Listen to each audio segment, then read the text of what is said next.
Good evening, Vice Mayor, Deputy Mayor, City Council members. We're here tonight to present our solar savings analysis that was prepared for the Lancaster School District. As you may be aware, the City of Lancaster began working with the school district back in 2010 to find a solution to the district's rising energy costs. We entered into agreements for all 21 of Lancaster School District sites and began construction throughout 2011. All of those sites began operating in 2012. And what we found in this analysis is that when you compare between the baseline data of 2009, shown on the left, and the 2012 data shown on the right, which is their first year of full solar operation, the district has realized over $374,000 in savings due to solar installation and other energy conservation measures. Should be noted that all of the panels and installations have performed and produced as expected. And because the school district did not pay any money out of pocket and had zero upfront costs, their savings was immediate, and there is no payback period to be considered. However, the total savings calculation includes a reduction in kilowatt hours consumed due to the district staff's efforts to conserve and further reduce their costs.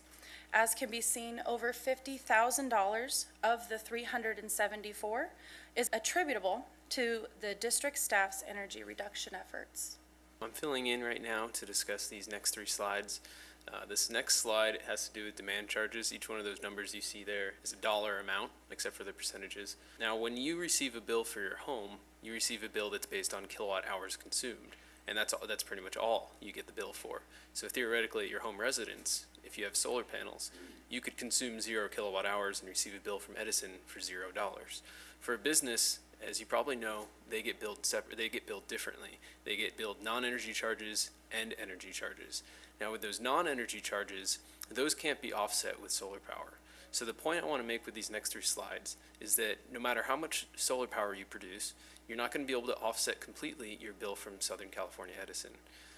This comes in the form of their non-energy charges. The main portion of those charges is demand charges. The demand charge is based on your kilowatts. And your kilowatts are essentially the size of the pipe that's coming to your house, that's coming to your business, I'm sorry. And so if you use a lot of kilowatts, you get a larger bill. Based on the kilowatts, Edison determines your rate schedule. For Lancaster School District, the two main rate schedules that they have are TOU GS3 and GS2. That stands for Time of Use General Service 3 and General Service 2, just being a smaller amount of kilowatts.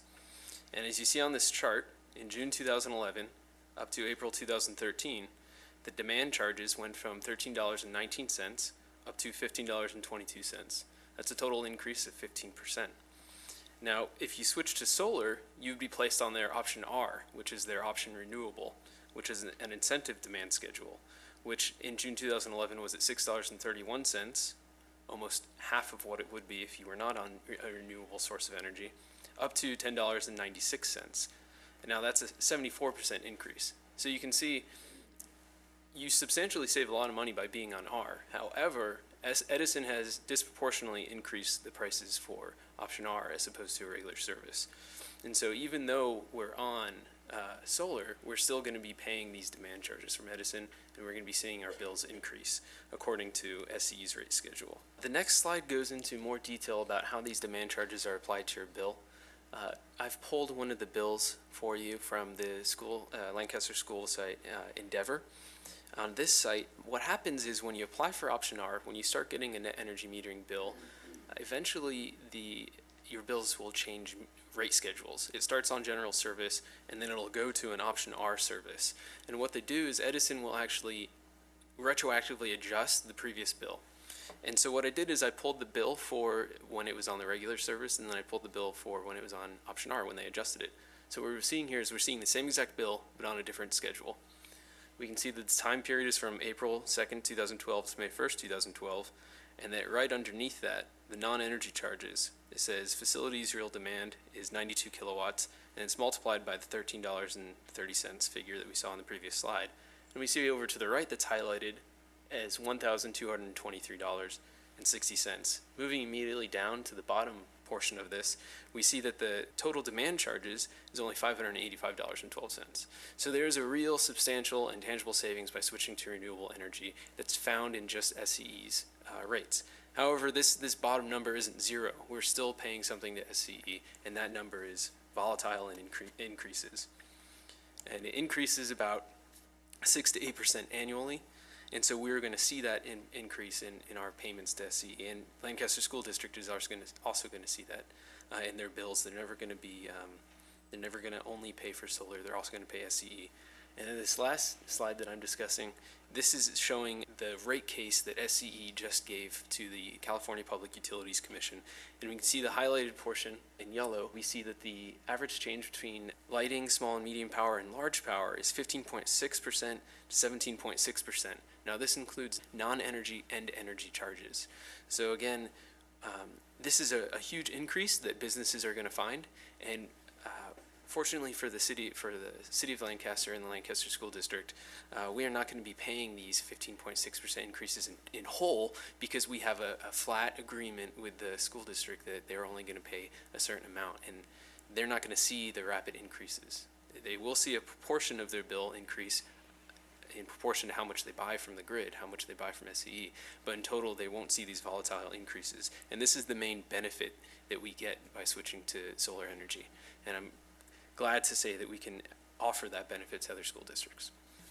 As was mentioned previously, although the initial sizing of the system in 2009 was 9.9 million kilowatt hours, the school district staff has done an exceptional job of taking energy conservation measures into their own hands, and they have decreased their usage by 292,000 kilowatt hours.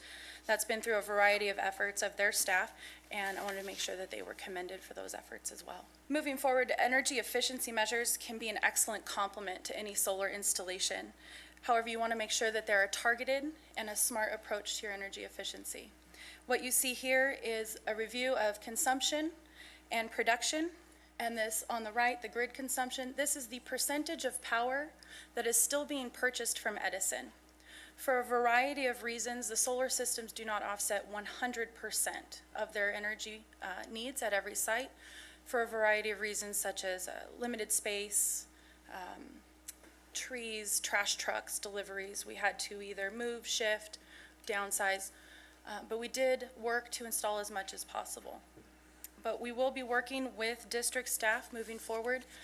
Should any funds become available for energy efficiency measures, this is a schedule that'll show where we want to focus those efforts first and where they're going to get the most benefit. We did have several lessons learned throughout this process. As Trevin demonstrated, option R is vital to maximizing savings when it comes to transitioning to our solar.